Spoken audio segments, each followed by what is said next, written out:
자, 우리 이제 오늘 첫날이어서 공무원 국어 사용 설명서 계속하는 거예요. 그래서 이제 학습 전략 말씀드렸고, 우선 앞으로 우리가 개념 정리하고 이제 기출문제 풀면서 쭉 보게 될 텐데, 전반적으로 어떤 영역에서 나오는지, 어떤 식으로 나오는지 그거 점검 좀 해볼게요. 자, 먼저 첫 번째 출제 유형이요. 아까 설명회 때도 말씀드렸죠. 일단 어떤 영역이 나오는 거예요?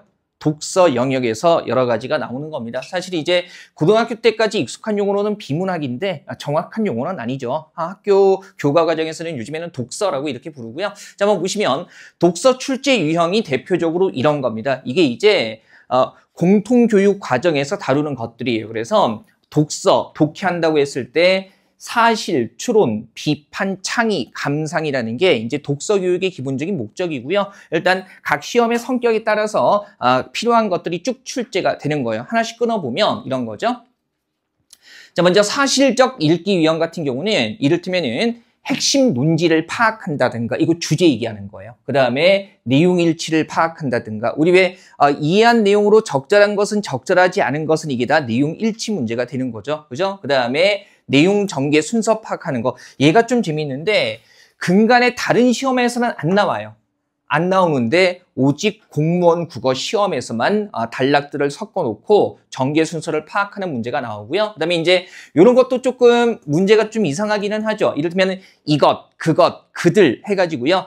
지시 표현의 대상을 파악하는 거. 이것도 좀 다른 시험에서는 안 나오는데 유독 구급 시험에서 좀 출제하고 있습니다. 그죠? 그래서 이런 것들이 다 이제 글의 기본적인 독해와 관련이 되는 거고요. 자, 그다음에 추론적인 읽기 영역 같은 경우에 조금 난도가 올라가는 거죠. 사실적인 읽기가 주로 이제 표면에 나타난 거 가지고 파악을 하는 거라면 추론적인 읽기는요, 겉으로 드러나지 않는 내용을 끌어내는 겁니다. 그래서 이를테면은 내용을 추론한다든가, 그다음에 이거는 딱 눈에 들어오죠. 뭡니까? 글의 흐름에 따라서 빈칸을 뚫어두고 전체 맥락에서 벗어나지 않는 그런 내용이 무엇인가, 빈칸 추론하는 게 있고요. 그다음에 단순히 지시 표현의 대상을 파악하는 게 아니라 특정 소재, 우리 왜 같은 소재라고 하더라도요, 문맥, 글의 흐름에 따라서 다른 의미를 갖는 경우들이 있죠. 그래서 소재의 문맥적 의미를 추론하는 거, 이런 것들이 추론적 읽기에서 나오는 겁니다. 자, 그 다음에 비판적인 읽기라는 게 있거든요. 그죠? 말 그대로 이게 강화, 약화하고 연결이 되는 거예요. 그래서 사례의 타당성을 점검하는 건데, 이를테면 특정 글을 주고 나서요, 선택지나 보기에 나와 있는 것이 그 글의 주장이나 어떤 사실을 뒷받침하는지, 즉 강화하는지 아니면 반대되는지, 약화하는지, 그런 것들 물어보는 겁니다. 강화한다, 약화한다, 이런 것들 용어가 직접적으로 쓰이고요. 이거는 이제 말 그대로 피셋이라든가 이런 데서 자주 나오는 유형인데 난도 조절에서 9급으로 들어와 있는 거예요. 그죠? 창의적인 읽기라는 거, 이게 빈도가 현재는 높을 수가 없어요. 아직 우리가 기출문제가 2개밖에 없기 때문에 국가직 9급, 지방직 9급. 근데 창의적인 읽기는 뭐냐면 말 그대로 제시문에 나와 있는 제시문에 나와 있는 것을 구체적인 사례에 적용을 하는 겁니다. 그래서 뭐 밑줄 친 부분의 예로 적절한 것은 이런 것들이 이제 수능 국어에서 나오는 거고요. 우리가 보는 시험에서는 추론한 내용이라고 나오기는 하는데 선택지에 구체적인 사례들이 나오는 경우가 있습니다. 그죠? 자, 그다음에 감상적인 읽기라는 영역이 있기는 있는데 얘는 공무원 국어 시험에 나오지는 않아요. 그러니까 원래 독해 능력 측정할 때 감상적인 읽기라는 부분이 있는데 얘는 뭐 과거에도 그리고 올해에도요 출제되지 않는 유형이어서 일단 우리가 봐야 되는 건 1, 2, 3, 4번에 해당하는 유형들이 출제되는 유형이다. 요거 생각하시면 됩니다. 자, 실제로 문제 한번 보죠. 웬만큼 푸셨으니까 한번 가볼게요. 자, 1번이 뭐예요? 제가 요거 출처는 써놨어요. 그래서 2차 예시문제 그러면 예시문제 2차례 중에 이제 2번째 거 얘기하는 겁니다. 뭐 출처는 가볍게 보시고요. 자, 사실에서 핵심 논지를 파악하는 거죠. 문제는요, 중심 내용 혹은 핵심 논지 이런 식의 용어가 등장합니다. 자, 핵심 논지는요, 사실은 주제 찾을 때는 나중에 우리가 학습하겠지만 글을 바로 읽는 게 좋습니다. 일치 문제가 아니기 때문에. 그래서 지금 1문단 한번 보면 이런 얘기 나와 있죠. 뭐라고 언급하고 있나요? 판타지와 SF의 차별성에 대해서 얘기를 하고 있어요. 오늘은 전반적인 유형 보는 거니까 지문 해석을 꼼꼼하게 하지는 않을게요. 전반적으로 답에 필요한 부분을 어떻게 끌어내는가. 그러면 판타지와 SF의 차별성을 이야기를 하면서 이게 주제 찾는 거기 때문에 굉장히 편한 표지가 등장하는 게 한번 보세요. 이를테면 이 문단에 보면 뭐가 나오죠? 결국 이렇게 나오죠. 이거 우리 왜 결국 다음에 나오는 말들은 그 글에 뭐가 됩니까? 핵심, 주제가 되기 때문에 주제 찾는 문제에서는 이런 표지 잘 활용할 수 있으면 돼요. 그래서 결국 어디에서는 판타지에서는 뭐가 알고 있는 것보다 뭐가 더 중요하다? 새로운 것이 더 중요한 의미를 갖게 되는 거고요. 그죠? 그다음에 두 번째로 이제 SF 이야기를 하면서 이것도 보세요.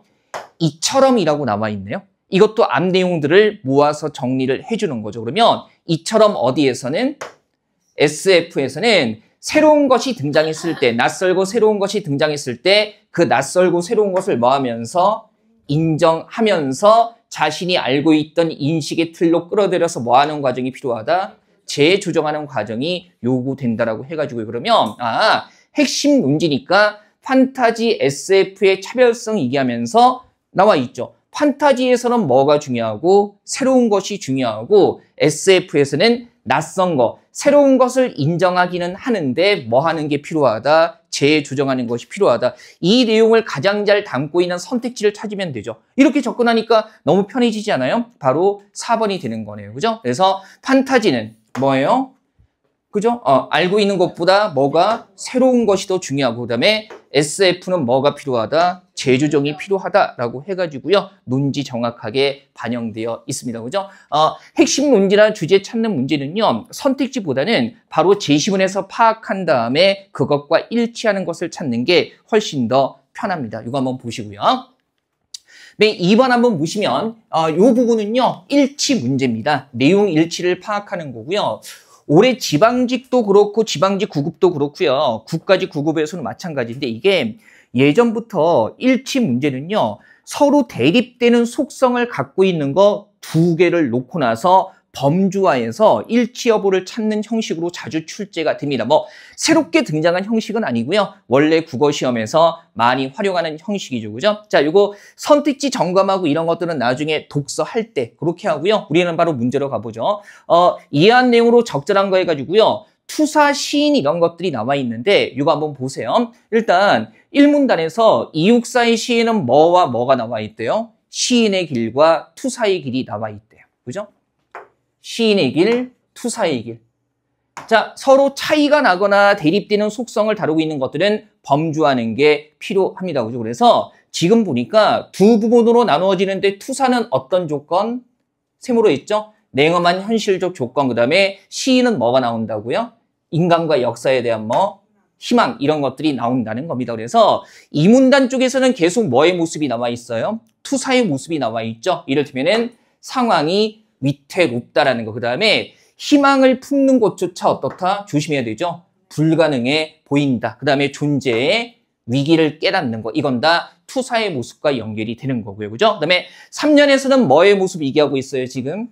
시인의 모습 중심으로 얘기하고 있죠. 그래서 시인은 뭡니까? 위기를 대면하면서 어떻게 현실을 어떻게 새롭게 규정하고, 그죠? 그 다음에 외면이나 도피는 아니라 현실적 조건을 새롭게 반성하고 진정한 면모와 마주하고 새로운 성찰을 하려고 하고 그 다음에 뭘 놓지 않는다? 희망을 놓지 않는다 해가지고요. 물론 2문단에서는 투사의 모습 쪽에 초점 맞춰서 얘기하고 있고요. 3문단에서는 시인의 모습에 초점 맞춰서 얘기하고 있는데 그럼에도 불구하고 도식화해 주는 게 좋습니다. 왜냐하면 선택지 점검할 때 바로 이 도식화에 따라서 점검하면 시간이 좀 절약이 돼서 그래요. 딴 게 아니라 따로따로 나와 있기 때문에 여러 번 읽어서 파악하기 어렵지는 않은데 표시를 하는 게 중요하죠. 그럼 보세요.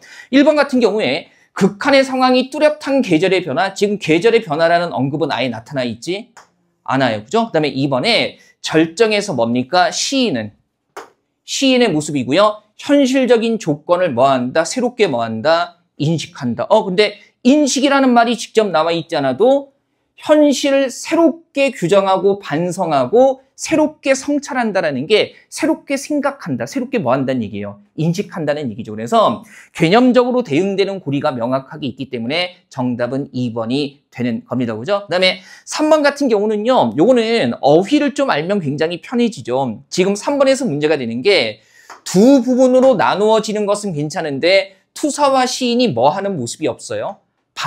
반목한다라는 게 서로 시기하고 미워하면서 질투하는 걸 반목한다고 하거든요. 근데 반목에 대한 내용은 아예 등장하지 않습니다. 그죠? 그러니까 한쪽은 극한의 위기, 한쪽은 희망해서 대립적인 면모가 나타난다고 볼 수는 있지만 반목의 개념을 정확하게 안다면, 그죠? 요런 걸러낼 수 있을 거고. 그 다음에 4번은 되게 걸러내기 쉽죠. 보세요. 현실에 절망하는 건 뭐의 모습이에요? 극한의 위기, 투사의 모습이죠. 근데 그걸 뭐하고 연결하고 있어요? 시인의 모습과 연결하고 있어요. 그래서 서로 대립되는 속성을 나란히 연결하고 있으니까 틀린 거죠. 희망은 동그라미고요. 투사는 뭐였어요? 세모였어요. 그죠? 그래서 범주화하고 나면 내용을 다시 읽지 않더라도 일치하는 것, 일치하지 않는 것들은요, 아주 가볍게 걸러낼 수 있습니다. 그죠? 앞으로 이제 이런 것들 꾸준히 연습하게 되는 거죠.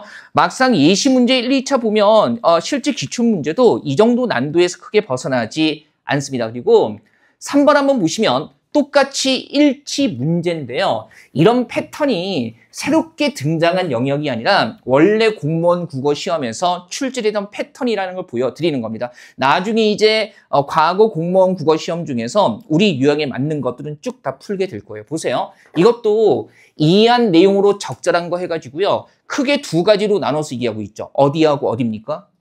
보잉과 에어버스. 그죠? 비행기 타본 지 너무 오래돼가지고.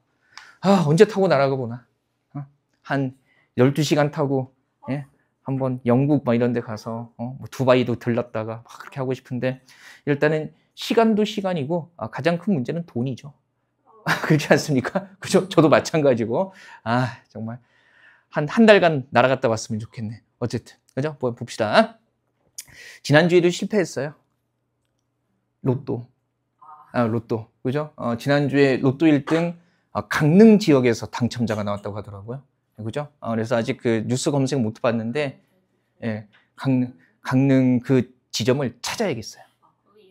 유명한 데 있어요. 그죠? 그 지역마다 있더만 한 군데지. 거기 가야겠어. 중앙동에 두 군데 있어요. 정말? 강릉 중앙동이라고 검색하면 돼요? 오케이. 뭐 많이 알려져 있겠지. 그래, 거기서 가야겠어. 어차피 같은 돈 드릴 거. 걱정 마세요. 늘 얘기하잖아. 당첨돼도 내년까지는 간다고. 그죠? 네, 당첨돼도. 좀 더 수업이 잘 될 것 같아. 1등에 당첨되면. 예? 부담도 없이. 자, 봅시다. 적절한 거. 그러면 도식화한다고 그랬죠? 뭐, 내용적인 거 생각하지 말고요. 처음 나온 거, 두 번째 나온 거 그냥 비교하면 돼요. 뭡니까? 보잉과 뭐예요? 에어버스. 그죠? 그래서 보잉 같은 경우는 어떻다고 얘기를 하고 있어요? 보잉은 뭐 한다? 조종사가 중심이 된다라고 얘기하고 있고요. 그죠? 그래서 보잉에서는 조종사가 정권을 가지고요. 그다음에 에어버스에서는 뭐가요? 컴퓨터가 조종사의 조작을 감시한다는 거죠. 그래서 이 문단에서 이러한 차이가 뭐 인간을 바라보는 관점이 달라서 그런데 윌리엄 보잉은요. 누구 중심이에요? 조종사 중심이고 그다음에 시스템은 뭐하다? 불안정하다고 보는 게 보잉의 관점이고요. 반면에 에어버스 같은 경우는 인간을 뭐 할 수 있는 존재? 실수할 수 있는 존재라고 보면서 그래서 뭐 중심으로 본다? 컴퓨터 중심으로 본다라는 얘기를 하고 있는 거죠. 아주 편안하게 전개되고 있기 때문에 그러면 1번부터 한번 가보죠. 보잉은 이렇게 얘기했어요. 보잉은 그다음에 시스템이 뭐하다고 얘기했어요. 시스템이 뭐 불안정하다. 동그라미 일치하고요. 그다음에 에어버스 세모인데 뭡니까? 인간의 실수 가능성. 분명히 에어버스는 뭐라고요? 인간은 실수라고 얘기했잖아요. 그죠? 그러면 얘 같은 경우에 같은 범주에 있는 것들이 일관되게 연결되고 있기 때문에 그죠? 이거 1번이 맞는 거죠. 그죠? 이거 생각하시고요. 그 다음에 보세요. 우리 배태유는 어디에 들어가 있어요? 배태유는 어디에 들어가는 사람입니까? 에어버스죠? 그죠? 그러면 인간이 실수할 수 있는 존재라고 보지만 이러고 그러면 배태유는 분명히 뭐라고 얘기하기는 했어요. 그죠? 인간은 뭐 실수할 수 있는 존재라고 보지만까지는 맞는데 보잉 같은 경우에 인간은 실수할 수 있는 존재가 그렇지 않다. 아니라고 본다. 일단은 보잉 같은 경우는 뭐 인간 중심으로 조종사 중심으로 가기는 하는데 인간의 실수 여부에 대한 정보를 확인할 수가 없습니다. 그죠? 그래서 이거 머릿속에서 조작하면 안 되는 거죠. 그죠? 일단 시스템이 불안정하다고 생각하기 때문에 조종사에게 정권을 주는 건데 그렇다고 해서 인간이 실수하지 않는다라고 본 건 아닙니다. 내용이 확인이 안 되고요. 그다음에 3번, 4번은 어렵지 않기 때문에 답에 해당하는 거 요거 1번 정도 확인하시면 되겠습니다. 그죠? 일치 문제에서 굉장히 많이 나오는 패턴이에요. 뭐 올해 갑자기 등장한 게 아니라 옛날부터 대립되는 두 요소를 가지고 일치 여부를 판단하게 하는 거. 자주 인용되는 패턴이니까 이 방식은 기억해 주시고요. 자, 그 다음에 4번 한번 보시면요. 사실적인 읽기 가운데서 이제 내용 전개 순서 물어보는 거죠. 얘는 그래도 사지선다에서 선택지가 있기 때문에 항상 4개 중에 2개씩 묶어가지고 같은 걸로 시작하거든요. 그러면 시작하는 부분들 같은 거 비교해서 보시면 돼요. 그 다음에 여러 표지를 활용해서 앞뒤 흐름 잡으면 되는데 나 아니면 라로 시작하고 있는 거고요. 지금 보니까 나가요. 스토리텔링 전략에서 뭡니까? 뭐 해야 되는 거? 제일 먼저 해야 할 일. 그러면 스토리텔링 전략에서 1번으로 해야 되는 일을 얘기해 주고 있는 거. 그다음에 라 한번 보니까 시청자가 드라마나 영화에 대해 시청 여부를 결정하는 데 걸리는 시간은 8초에 불과하다. 제작자는 이 짧은 시간 안에 시청자를 사로잡을 수 있는 스토리텔링 전략이 필요하다. 그러면 라가 뭐가 되는 거예요? 도입부가 되는 거예요. 처음, 그죠? 도입하고 나서 그 다음에 이 스토리텔링 전략의 첫 번째가 뭐가 된다? 로그라인을 만드는 거 해가지고 그러면 나하고 라를 비교했을 때 뭐가 1번이고요? 라가 1번이고 나가 2번째로 나오는 게 적절하겠죠. 그죠? 그 다음에 나머지 읽어보면 드러나는 거지만 지금 보세요. 가에서 다음으로 뭐 창조하는 거? 참신한 인물을 창조하는 그러면 첫 번째, 2번째가 되는 건데 다만 다의 위상을 봤을 때 이거 봐야 되는 거죠. 이 같은이라고 앞에 거 가리키면서 이 같은 뭐라고요? 인물 창조의 과정이라고 하고 있으니까 그러면 당연히 다 앞에는 뭐가 나와줘야 하는 겁니까? 인물 창조에 대한 얘기가 나와야 되는데 너무나 다행스럽게도 뭡니까? 인물 창조에 대한 얘기가 어디 나와 있어요? 가에 나와 있네. 그러면 다 같은 경우는 가 다음에 나오는 게 좋겠죠. 그래서 스토리텔링 전략의 첫 번째, 두 번째 인물, 이 같은 인물 창조라고 해가지고요. 이걸 안에서는 라, 나, 그 다음에 가, 다 순으로 이어지는 게 적절하겠습니다. 그죠? 뭐, 자주 일상에서 접하지 않는 문제여서 그렇지, 사실은 내용 전개 순서 문제 보면 과거를 돌아봐도요, 아주 어려운 문제는 한두 문제 꼽을 수 있을 정도입니다. 그래서 그냥 집중만 잘하면 대체적으로 무난하게 풀리는 문제라고 생각하시면 될 거예요. 자, 이런 문제 과거에도 계속 나왔던 거죠. 5번 보면 나름대로 따끈따끈한 거죠. 출제기조 바뀌기 전에도 여전히 내용 전개 순서는요. 국가직, 지방직, 구급에서 한 문제씩 나왔어요. 당연히 자연스럽게 배열한 거 묻는 거고요. 첫 내용이 주어져 있기 때문에 이것도 좀 편하죠. 일단 읽고 가볼게요. 자, 약물은 질병을 치료하거나 예방할 목적으로 사용되는 의약품이다. 우리 주변에는 약물이 오남용되는 경우가 있다라고 한 다음에 선택지 보니까요. 뭐나 뭐가 먼저예요. 나나 라가 먼저죠. 그죠? 이거 생각하시면 되고요. 점심 식사하고 나니까 좀 졸립니까? 어쩌면 좋지. 오늘 또 비 와가지고 습해가지고. 그죠? 정말 이건 막 그 열로 삶았다가 물 뿌렸다가 삶았다가 물 뿌렸다가 이런 느낌이에요. 거의. 예? 밤에 습해가지고. 그 숙소에 집게벌레가 자꾸 나와가지고 그 꼬리에 집게 있는 벌레. 원래 습할 때 자주 나온다면서요. 그래가지고 이거 어떻게 해야 되나. 또 잡는 게 너무 무서워. 무섭다기보다는 죽이는 게 두려워요. 생명이니까. 암만 그 벌레지만 그래서 이제 또 그게 죽여야 돼요. 근데 또 안 죽이고 무사히 내보내는 것도 힘들어. 그러니까 빠르니까 이렇게 뭐 책으로 이렇게 잡으려고 하면 막 책받침 이렇게 들려고 하면 막 떨어지고 막 이러니까. 근데 매번 죽일 때마다 저는 그 운전할 때 그 날파리나 하루살이나 나방 같은 거 이렇게 도로에서 고속 부딪히잖아요. 그것도 너무 죄책감 느껴져요. 운전할 때 그게 제일 힘들어. 벌레들 막 유리창에 부딪혀서 죽는 모습 보는 게 마음이 너무 힘들어요. 그냥 운명인가? 근데 살아있는 건데 그 나의 인위적인 차 운전 때문에 멀쩡한 벌레들이 죽는 것 같아가지고. 그래? 얼마 전에 보니까 또 그 검은색 나비들 이렇게 특정 지역에 바닥에 쫙 깔려 있던데. 나방 아니고 나비, 되게 예쁜 나비인데, 되게 많아가지고 그것도 차 지나갈 때마다 바퀴로 이렇게 깔고 지나가니까 너무 막 죄책감 느껴져서 그날 잠을 제대로 못 잤어요. 죄책감 때문에. 자, 웃자고 하는 얘기입니다. 그죠? 얘네들 불쌍하다 정도겠지, 거기에 무슨 엄청난 죄책감을 느끼겠습니까? 자, 봅시다. 그러면, 나하고 라 한번 볼게요. 나 보니까 뭐의 개념을 얘기해주고 있어요? 오남용이 무엇인가? 자, 우리 이제 편하게 생각하자고요. 보통 어떤 것에 대해서 개념을 정돈해주는 게 보통은 맨 앞입니다. 그죠? 그래서 기본적으로 얘는 이런 뜻이야 라고 얘기를 해준 다음에 기본적인 개념 잡아주고 뒤쪽에 세부적인 내용 이어가기 마련이죠. 그리고 혹시 모르니까 라 한번 볼게요. 약물을 오남용하면 뭐한다? 신체적 피해는 물론 정신적인 피해를 입을 수가 있다 남아있는. 그러면 오남용에 대한 기본적인 개념을 잡아주고 오남용에 뭐 얘기해 주겠어요? 피해를 얘기해 주는 거겠죠. 기본적으로 뭐가 먼저 나와야 돼요? 나가 먼저 나와야 될 거고요. 자, 피해가 나와 있는데 가 한번 보죠. 가에 보니까 얘도 뭐에 대해서 얘기하고 있어요? 피해를 얘기하고 있는데 앞에 뭐가 붙어 있죠? 더구나. 그러면 이미 이 앞에서 피해를 얘기하고 더구나라고 얘기하면서 또 다른 피해를 뭐하는 형태가 되는 겁니까? 덧붙이는 형태가 되는 거겠죠. 그러면 당연히 가가 뭐 다음에 나와야 돼요? 라 다음에 나와야 되죠. 그죠? 신체적 피해 물론 정신적인 피해를 입을 수 있고 더구나라고 하면서 추가 피해는 점점 커진다. 그다음에 다 보니까 그러므로라고 결론 내리고 있는데 뭐예요? 의사와 약사와 상의하고 목적에 맞게 적정량을 사용해야 한다는 피해를 막을 수 있는 해결책. 그러면 개념 잡아주고 피해가 발생한다는 문제점 그리고 거기에 대한 뭐요? 해결책으로 이어지는 패턴이겠네요. 그래서 나 다음에 라 가에서 피해를 얘기해주고 그에 따른 뭐가 나오겠어요? 해결책, 문제 해결 방법이 이어지는 게 자연스럽습니다. 그죠? 뭐 이걸 안에서는 나, 라, 그 다음에 가, 다 이렇게 되겠죠. 우리 지금 본 이 두 문제가 가장 내용 전개 순서의 일반적인 난도를 보여준다고 생각하셔도 괜찮아요. 그죠? 이 정도 무난하게 할 수 있으면 충분히 실제 문제도 풀 수 있고요.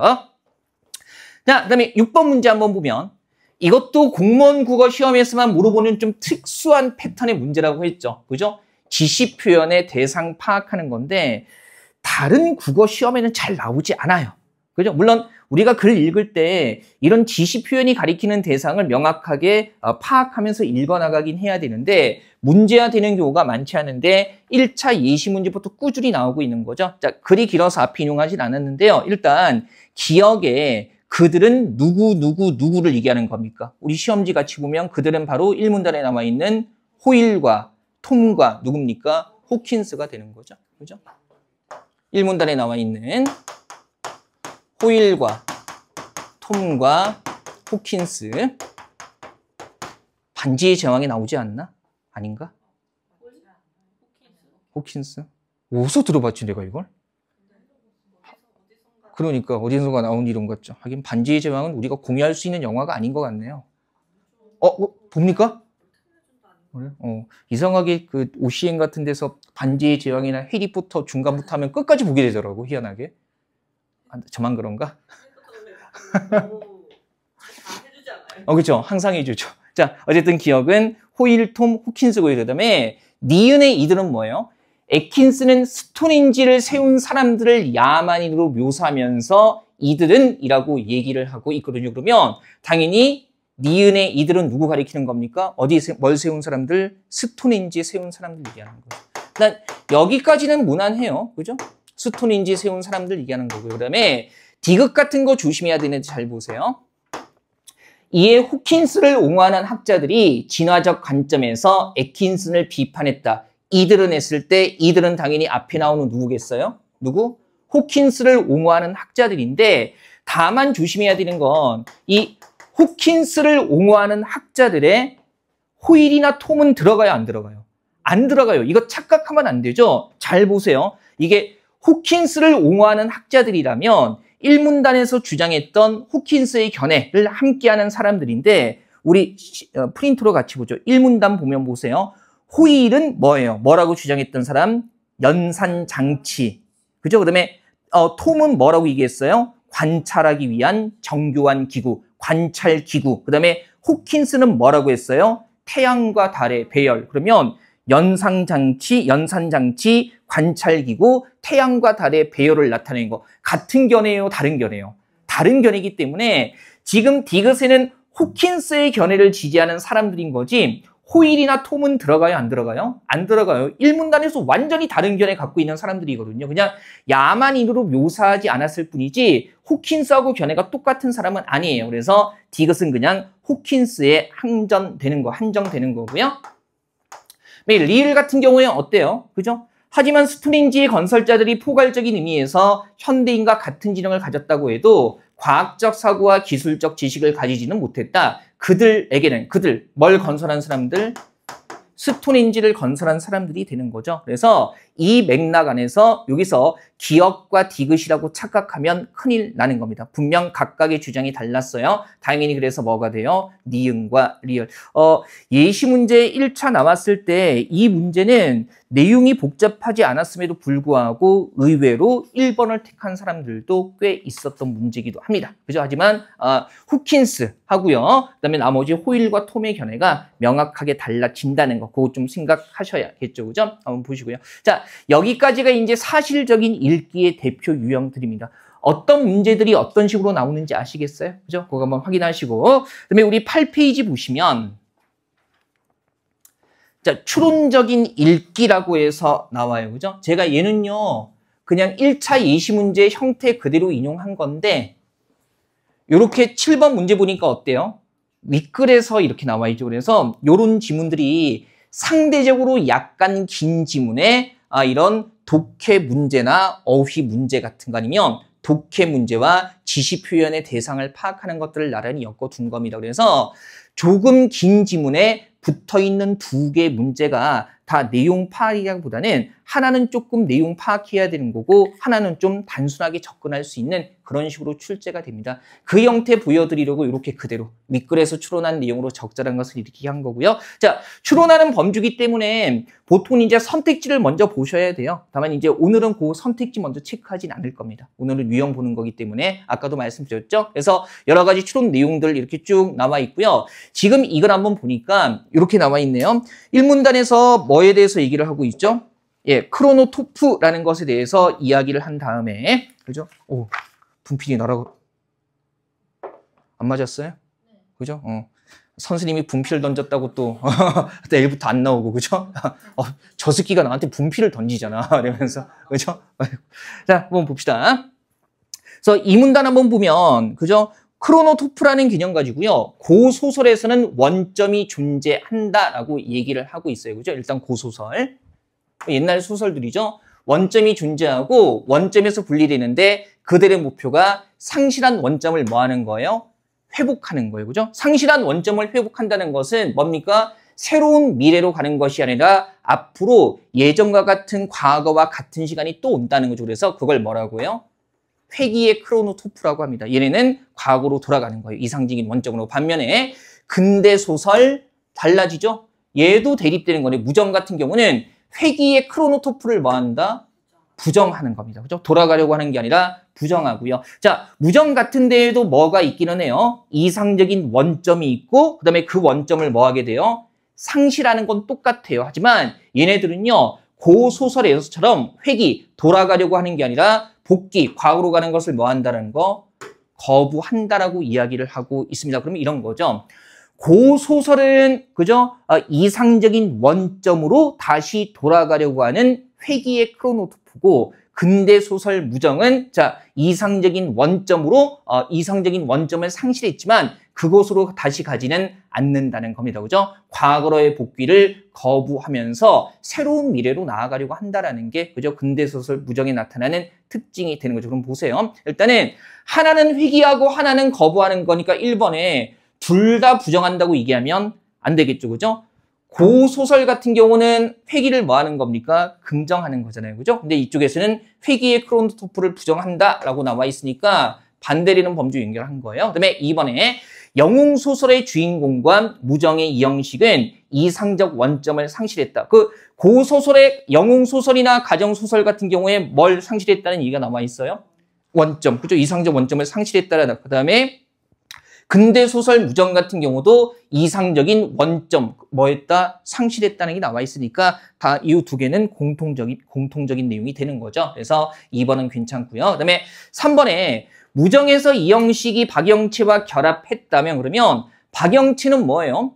그죠? 박진사의 집으로 표상되는 유년의 과거 이상적인 원점. 그러면 박영채와 결합하는 것은 어디로 가는 겁니까? 과거로 가는 거니까 새로운 미래에 도달하지 못했겠죠. 그죠? 그 다음에 4번에 가정소설은 가족 구성원들이 평화롭게 공존하는 결말을 통해 지금 가정소설이나 영웅소설의 공통점은 상실했던 원점으로 뭐 한다는 겁니까? 복귀한다는 건데 지금 여기에서 복귀하는 애를 가지고 원점으로 복귀를 거부한다라고 다른 속성으로 연결하고 있기 때문에 4번도 적절하지 않습니다. 자, 큰 틀에서 쭉쭉 한번 볼게요. 자, 그 다음에 추론 두 번째 문제.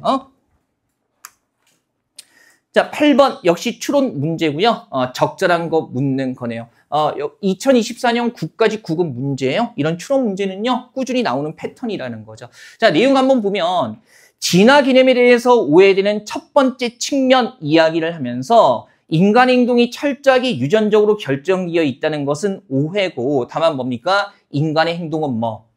유전적인 적응 성향과 그 다음에 활성화하게 하는 뭐? 환경으로부터의 입력이 뭐한 것이다? 상호작용한 것이다 라는 거고요. 그 다음에 두 번째 오해는요, 그죠? 인간의 마음이나 행동 체계가 오랜 진화 과정에 의한 최적의 적응 방식이라는 생각인데, 그러면 이런 거죠. 인간의 마음이나 행동 체계가 오랜 진화 과정에 의한 최적의 적응 방식이 사실은 아니라는 거죠. 왜냐하면 오히려 요즘 같은 복잡한 상황에서 언제적에, 그죠? 구석기 시대, 원시 시대의 인지적 전략을 그대로 갖고 있기 때문에 적응이 어떻게 되는 경우가 있다? 부적절한 경우가 있다. 그래서 지금 갖고 있는 인간의 적응 방식이 최적은 아니라는 얘기를 해주고 있는 겁니다. 자, 일단 1번 같은 경우에요.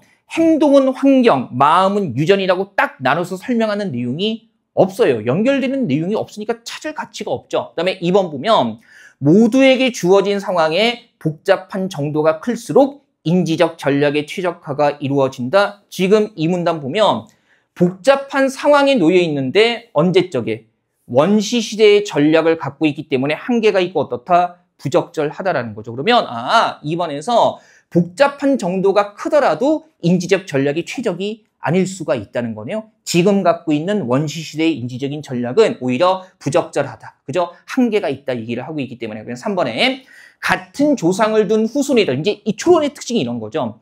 같은 조상을 뒀다라는 게 뭐하고 관련되는 거예요? 유전적인 거죠. 그죠? 근데 같은 조상을 둔 후손이라도 환경에서 얻은 정보가 다르면 행동은 다르게 나타날 수 있다. 왜요? 인간의 행동은 유전과 뭐예요?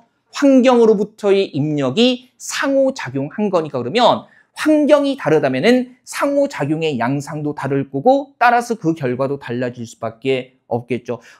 추론 쪽에 물어보는 내용들이요. 직접적으로 표현되지 않은 내용들을 말 그대로 추측하고 추론해야 되는데 그 내용에 근거가 있는 거죠. 직접 말하지는 않았지만 그 추론을 끌어낼 수 있는 근거가 명확하게 있는 겁니다. 자, 이거 3번이고요. 4번은요. 조상의 유전적 성향보다 조상이 살았던 과거 환경이 인간의 진화 방향을 우선적으로, 아니 유전과 환경 중에 뭐가 우선인지 나와 있지 않습니다. 그죠? 그냥 기본적으로 나와 있는 건 상호작용한 결과라고 얘기하고 있는 거지 우선성을 다루고 있지는 않아요. 이거 괜찮죠? 확인하시고요. 자, 9번 한번 가보죠. 앞쪽에 독서 쪽이 조금 힘들어요. 그다음에 이 9번은요. 빈칸 추론의 전형적인 문제인데 실험 결과를 지금 물어보고 있는 거죠. 이렇다는 결론을 내릴 수 있었다 그러면 이 실험의 내용이 뭔지를 한번 봐야 되지 않겠습니까? 그죠? 그래서 실험에서 뇌를 촬영하는 건데 지금 한번 보니까 실험의 내용이 뭐가 되는 거예요? 그죠? 한 사람 빼고 뭡니까? 예, 둘만 공을 주고받는. 그죠? 그래서 뭘 느끼게 되는 거죠? 자신을 따돌린다고 느끼게 되는 거죠. 그러면 여기에서는 따돌림이라는 심리적인 폭력을 겪었을 때 어떤가를 얘기하려는 거지, 이렇게 따돌린다고 느꼈을 때 뭡니까? 뇌의 이 부위가 활성화되는데 물리적 폭력을 당할 때 활성화되는 뇌 부위, 그러면 심리적인 따돌림이라는 것이 뭐 당하는 거나 마찬가지 느낌을 준다. 물리적 폭력을 당하는 것과 마찬가지의 느낌을 준다는 얘기니까 핵심은 물리적 폭력을 연구한 게 아니죠. 따라서 몇 번은 확 날려야 돼요. 1, 2번은 확 날려야 되죠. 지금 이제 따돌림이라는 심리적인 현상을 지금 얘기하는 거지 물리적인 폭력을 얘기하는 거 아니고요. 그 다음에 3번에 따돌림은 피해자에게 물리적 폭력보다 더 심각하다. 더 심각한지는 알 수가 없어요. 다만 이제 물리적 폭력을 당할 때 활성화되는 뇌 부위와 동일한 부위가 활성화된다는 거니까 유사하다거나 같다라는 얘기는 할 수 있겠지만 더 심하다라는 근거, 더 부정적이라는 근거는 없습니다. 따라서 4번 따돌림을 당할 때와 물리적 폭력을 당할 때의 심리적 상태는 어떻다? 서로 다르지 않다라는 거. 활성화되는 뇌의 부위가 동일하다는 데서 물리적 폭력이 아니라 따돌림이 핵심이고요. 그죠? 그 다음에 유사하다는 거지 한쪽이 더 심하다거나 한쪽이 더 부정적이다라는 얘기를 하고 있지는 않아요. 한번 보시고요. 자, 10번도 이런 식으로 이제 실험 결과를 추론하는 건데 이거 표시 안 하고 내용으로 생각하다 보면 은근히 헷갈리죠. 그리고 우리가 특히 어떤 정도를 비교하는 거 있잖아요. 뭐 한쪽이 더 길다, 한쪽이 더 짧다, 한쪽이 더 많다, 한쪽이 더 작다 같은 경우는요. 비교 대상을 같은 위치에 놓고요. 부등호로 표시하는 게 한결 수월합니다. 지금 보세요. 여기서 핵심은요. 일단 뭐가 나왔을 때 생소하거나 이해하기 어려운 단어가 나왔을 때 이때 뭐가 나타난다고요? 고정이라는 것이 나타난대요. 그러면 자, 이 문단 보면 눈동자의 평균 고정 빈도에서 빈도라는 건 뭡니까? 얼마나 자주 고정이 일어나는 건데 A 집단이 B 집단에 비해서 2배 많은 수치를 보였다 그러면 정리해야 되죠. 고정 빈도는 누가 많았어요? A 집단이 많았고요. 그 다음에 그런데 여기서 갑자기 우리가 산수를 할 필요는 없죠. 설명해주고 있는 거예요. 총 고정 시간을 총 고정 빈도로 나눈 평균 고정 시간. 한 번 고정했을 때 고정 시간은 누가 B 집단이 A보다 어땠다? 높았다. 그러면 그대로 놓고 그죠? A, B 중에 누가 더 높았다? B가 더 높았다 그러면 고정이라는 것은 이해하기 어려운 단어를 마주했을 때 나타나는 건데 그러면 A 집단이 상위 집단이에요? 하위 집단이에요? 읽기 능력 하위 집단이죠. A가. 그러면 하위 집단이 고정을 더 하는 횟수가 많았다는 것은 난해하다, 어렵다고 느끼는 어휘는 많았고 다만 고정 시간은 적다고 했으니까 이해하는 데 들이는 시간은 어떻다? 적다라고 얘기할 수 있는 거죠. 자주 빈도가 높다라는 것은 모르는 단어가 많았다는 거고 다만 들이는 시간은 A가 오히려 어땠다? 적었다가 되는 거니까 그 내용 찾으면 되는 거죠. 그죠? 그러면 난해하다고 느끼는 단어들이 A 집단, 하위 집단이 더 어땠어요? 더 많지만. 그죠? 난해하다고 느끼는 각각의 단어를 이해하는 과정에 대한 평균 시간은 분명히 뭐라고 했어요? 적다. 난해하다고 느끼는 단어는 많지만 시간은 A가 적다. 그죠? 많고 적다로 끝내주면 되는 거네요. 몇 번입니까? 1번이죠. 그죠? 이걸 그냥 항상 이제 빈칸이든 추론이든요. 이렇게 정도를 비교하는 진술들이 많이 나오게 되는데 이거 그냥 읽어서 접근하지 마시고요. 항상 이렇게 부등호로 표시를 해두고 나면 조금 더 수월합니다. 이게 수월하다는 게 실수를 덜하게 된다는 거죠. 그래서 정도 비교하는 것은요. 항상 같은 위치에 같은 요소들을 놓고 부등호로 명확하게 표시를 해주는 게 좋습니다. 부등호로 명확하게 표시를 해주는 게 좋고요. 조금만 더 가보죠. 그래도 여러분들 많이 봤던 문제도 있기 때문에. 자, 추론적인 읽기에서요. 이제 11번 문제가 소재의 문맥적 의미를 추론하는 겁니다. 얘도 하나씩은 꾸준히 나오고요. 현재. 지금 보니까 밑줄 친 기역, 니은, 디귿, 리을이 다 뭐예요? 소리죠. 그러니까 똑같은 소재인데 내용의 흐름상 다른 의미를 가지는 게 있다는 거예요. 그 기준이 되는 게 뭡니까? 가가 되는 거죠. 그러면 가는요. 밑줄 친 가의 소리는 누가 만들어내는 소리? 인간이 만들어내는 소리예요. 그래서 일단은 인간의 소리가 아닌 것을 찾으면 끝나기는 하는 거죠. 그러면 보세요. 얘는 쉬운 게 기역 딱 봤더니 뭐라고 나와 있어요? 기역의 소리는 누가 내는 소리예요?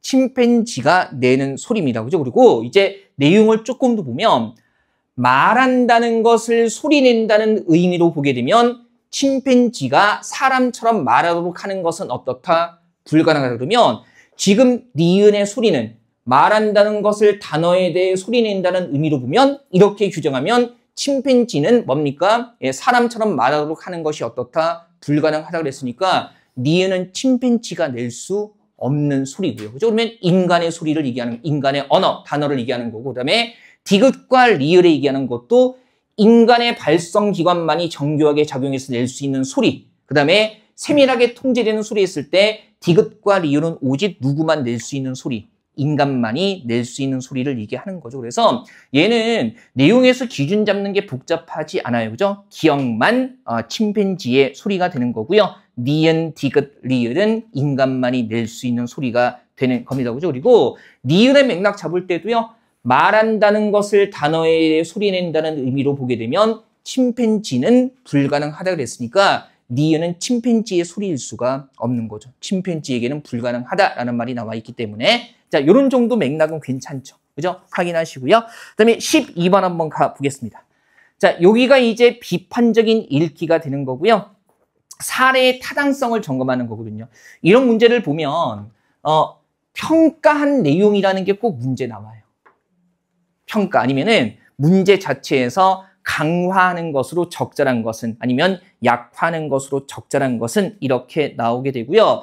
선택지 구성도요. 이렇게 보기에서 골라내는 형태로 나올 수도 있고 우리 이미 기출문제 봤겠지만 선택지 1, 2, 3, 4번 해가지고요. 개별적인 선택지로 나오는 경우도 있습니다. 그래서 보기에서 골라내는 패턴 그냥 1, 2, 3, 4번에 이런 내용들이 나와 있는데 그 적절성을 판단하는 거. 다만 우리가 이런 건 점검할 때 글의 주제나 주장과 근거 파악하고요. 그죠? 그 다음에 글의 주제, 주장과 일치하면 당연히 뭐겠어요? 강화. 그 다음에 근거가 작동하는 원리가 유사하면 강화고요. 그죠? 그 다음에 반대리는 근거를 들거나 주제가 반대리면 당연히 뭐예요? 약화가 되겠죠. 그래서 이걸 한번 보니까 사피어 워프 가설이라고 나와 있는데요. 이 가설은 뭐가 되는 거예요? 그죠? 그래서 이에 따르면 특정 현상과 관련된 단어가 뭐 할수록 많을수록 해당 언어권의 화자들은 그 현상에 대해서 뭐 심도 있게 그러면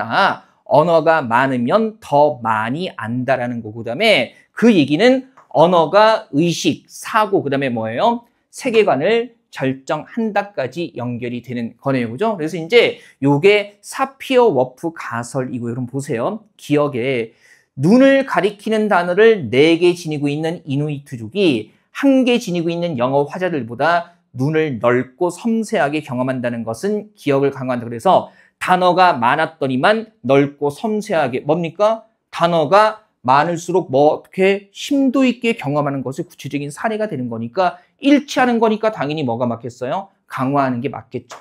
그래서 기억은 괜찮고요. 그 다음에 니은 맞더니 수를 세는 단어가 하나, 둘, 많다, 3개 뿐이어서 3개 이상은 다 뭐라고 표현한다? 많다라는 거면 언어의 종류만큼 뭐 하는 거예요? 사고하는 거니까 언어가 뭐를? 사고를 결정한다라는 거죠. 그죠? 그래서 수 자체가 하나, 둘, 많다밖에 없기 때문에 3개부터는 다 자기들이 갖고 있는 많다라는 언어로만 표현한다는 것은 언어가 사고를 결정한다는 거죠. 그래서 강화하는 거죠. 맞고요.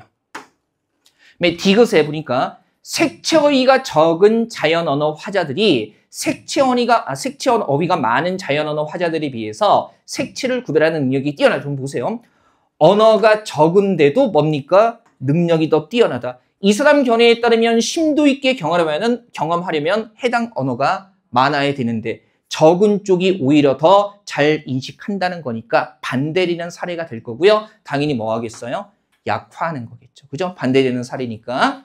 그래서 디귿은 맞는 겁니다. 이게 이제 단순히 일치보다는요. 강화, 약화라는 용어를 써가지고요. 한 걸음도 고민하고 생각하게 만든 거죠. 그죠? 그래서 일치하는 견해는 일치하지 않는 견해는 이 정도로 내면은 고등학교 수준의 국어 문제가 되는 거고 강화, 약화 이렇게 내게 되면 일치하는가 안 하는가를 파악해가지고요. 그래서 강화하는지 약화하는지까지 2단계로 생각을 해야 되기 때문에 상대적으로 난도가 조금 올라가기는 합니다. 그죠? 하지만 기본적으로 주제, 관점, 근거, 일치 여부에서부터 파악하면 되는 거예요. 자, 얘는 기억, 니은, 디귿이다. 맞네요. 한번 보시고요. 제가 거기 13번 문제는요. 일부러 이제 요거 넣어놨는데, 그죠? 이게 이제 2023년도 7급의 그 언어 논리 문제예요. 피셋에. 다만 이제 제가 이런 강화, 약화가 하늘에서 뚝 떨어진 형태의 문제가 아니다라는 거. 그래서 우리가 아직 기출문제가 충분하지는 않지만 예전에 피셋에서 언어 논리에서 나왔던 이런 문제들 중에서 난도 조절해서 우리가 충분히 연습하는 문제로 삼을 수 있다는 거, 그거 보여드리려고 요거를 이렇게 내드린 거고요. 그러니까 연습할 수 있다. 그리고 물론 다듬는 과정은 필요하지만 그걸 보여드리는 거고, 제가 이 말씀을 드릴게요. 지금 여기 나와 있는 13번 정도 난도의 문제를 능히 풀라는 요구는 아닙니다. 그죠? 그러니까 이런 류의 문제가 기존에 쭉 있기 때문에 적절한 난도의 문제를 골라서 우리가 연습할 가치가 있다는 거지, 13번 정도의 난도를 그냥 아주 쉽게 풀 수 있어야 될 때까지 공부해야 된다, 그런 것들은 아니에요. 다만 문제가 나왔으니까 한번 풀어는 볼게요. 지금 보니까 사람이 지금 뭘 입는 시기를 추정하는 겁니까? 옷 입는 시기를 추정하는 거죠. 그래서 이를테면은 자, 침팬지와 사람이 분기되면서 침팬지와 사람 머리니도 분기됐다고 보고요. 그래서 550만 년 전이니까 그 염기 서열의 차이를 1만 년 단위로 계산해서 사람 머리니가 몸니가 됐을 때는 사람이 옷을 입기 시작한 다음부터 몸니가 됐을 테니까, 그러면 1만 년당 몇 프로가 변하고 그 다음에 사람 머리니와 사람 몸니의 그 염기 서열의 차이를 비교해가지고 추정하는 게 가능하다는 거죠. 그래서 몇만 년 옷 입기 시작한 게 12만 년이라는 거 이거 생각했던 거고, 일단 보세요. 기억에 염기 서열의 변화가 일정한 속도로 축적되는 것이, 지금 이걸 우리가 침팬지와 그 다음에 뭡니까? 사람의 머리니를 몇만 년으로 550만 년 동안 일어났다라고 얘기해서 1만 년당 얼만큼 바뀌었냐라는 것을 추정한 건데, 일정한 속도로 축적돼야만 평균적인 걸 구할 수 있을 거 아니에요. 그죠? 그래서 그게 사실이라면 이 논증은 당연히 뭐 되겠어요? 강화되겠죠. 그래서 기억 같은 경우는 괜찮아요. 그죠? 그 다음에 니은하고 디귿은요, 우리 나왔으니까 한번 생각을 해봅시다. 잘 보세요. 침팬지와 사람 머리니의 염기 서열의 차이가, 그죠? 사람 몸니와 사람 머리니의 염기 서열의 차이보다 작다면 이렇게 되는 거죠. 잘 보세요. 이쪽 차이가 작다는 것은 사람 몸니와 사람 머리니의 염기 서열의 차이가 훨씬 더 크다는 거. 그러면 사람 몸니와 사람 머리니가 더 분화된 게 더 어떻게 됐다는 거예요? 더 오래됐다는 얘기네. 그죠? 이쪽이 더 오래됐다는 거 아니겠어요? 침팬지와 사람 머리니의 염기 서열의 차이가 몸니와 사람 머리니의 염기 서열의 차이보다 얘네가 작다는 것은 몸니하고 머리니의 차이가 더 크다는 건데, 얘는 이 두 개가 더 어떻게 됐다는 겁니까? 오래됐다는 거니까 한번 잘 생각해 보세요. 이 글에서는 일단 침팬지와 사람이 이렇게 분화되면서, 그죠? 침팬지와 사람의 머리니가 갈라지고, 그다음에 사람이 옷을 입기 시작하면서 다시 뭡니까? 머리니와 몸니가 달라졌다는 건데, 머리니와 몸니의 차이가 더 크다는 것은 얘네가 있었던 것이 더 오래됐다는 거죠. 근데 이 글에 따르면 사람의 몸니는 뭘 입었을 때부터 생긴 거예요? 옷을 입었을 때부터. 그러면 얘네 둘의 차이가 침팬지와 사람 머리니부터 오래됐다는 것은 얘네들이 뭐예요? 분화돼서 그 이전부터 옷을 입기 시작했다는 이상한 결론에 이르게 되는 겁니다. 그죠? 얘는 분명히 침팬지와 사람의 머리니, 그 다음에 옷을 입기 시작하면서 머리니와 몸니가 분화가 된 건데, 몸니와 머리니의 염기 서열의 차이가 더 크게 된다면은 침팬지와 사람의 머리니가 분화되기 이전부터 얘네는 다른 형태로 존재했다는 거잖아요. 근데 그렇게 된다면은 침팬지하고 사람이 달라지기 전부터 사람이 뭘 입었다는 얘기예요. 옷을 입었다는 아주 이상한 얘기가 나오게 됩니다. 그죠? 그래서 니은은요, 당연히 그렇게 된다면 이 논증은 뭐 되는 게 맞아요? 약화되는 게 맞아요. 그죠? 요 차이를 더 크다고 해버리면 침팬지하고 사람이 갈라 나오기 이전부터 몸니와 머리니가 따로 있었다는 건데, 더 오래된 거니까. 근데 몸니와 머리니는 사람이 뭘 입었을 때부터, 옷 입었을 때부터. 그러면 침팬지인가 인간 달라지기 전부터 옷을 입었다는 아주 이상한 결론이 나오게 되는 거예요. 그래서 니은이 맞다면 이것은 약화되는 게 괜찮고요. 그 다음에 디귿 한번 보면요, 염기 서열 비교를 통해서 침팬지와 사람의 분기 시점이 침팬지와 사람 머리니의 분기 시점보다 50만 년 뒤라면, 그러면 뭐예요? 침팬지와 사람의 분기 시점이 더 어떻다는 겁니까?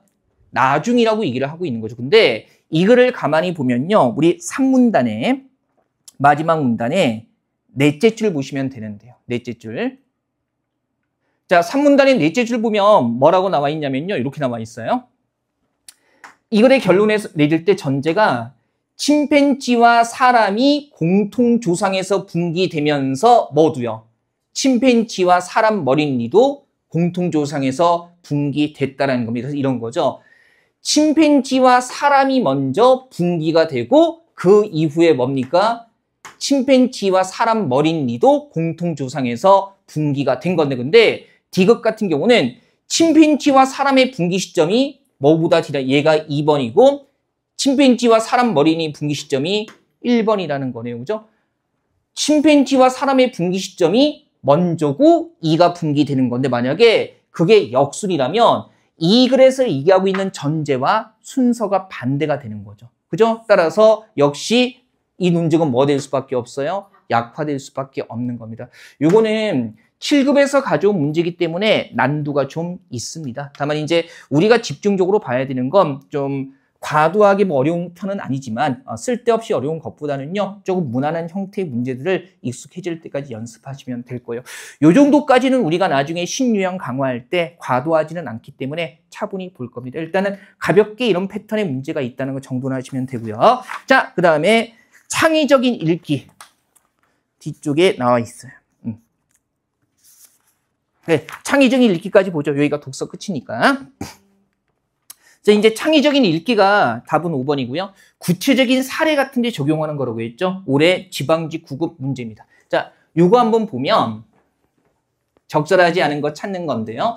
지금 보니까 여기서 이제 모든 기호에는 정보성이 있다는 거죠. 근데 기호에는 뭐도 있다고 해요. 정보성뿐 아니라 뭐가 있는 거? 의사소통의 의도를 가지는 것, 도라고 얘기를 하고 있어요. 그래서 조심해야 되는 건 정보성과 의사소통이 따로따로 있는 게 아니라 정보성만을 가진 기호, 그 다음에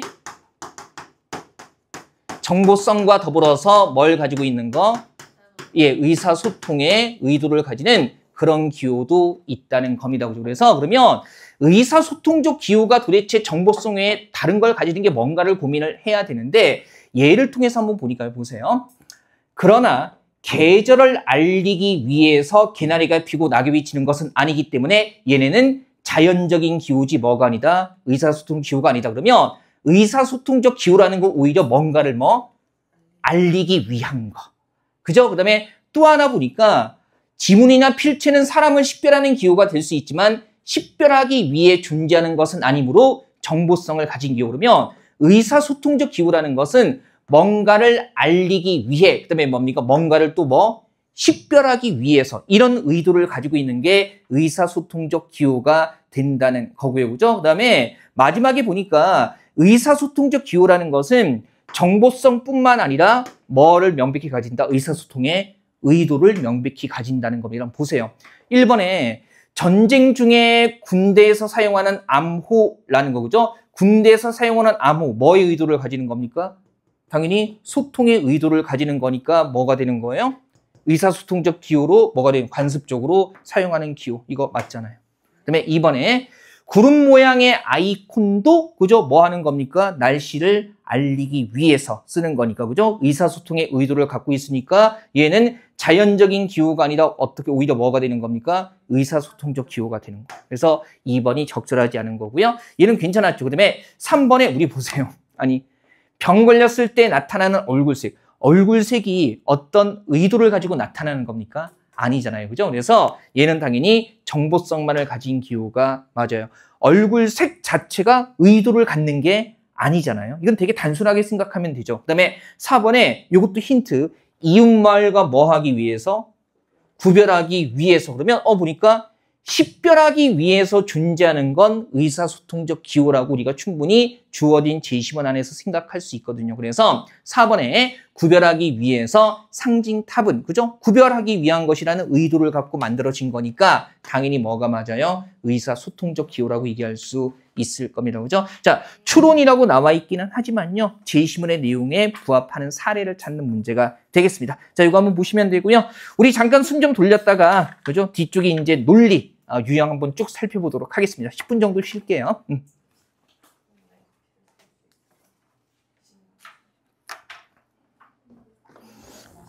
분필 갖고 와야겠다.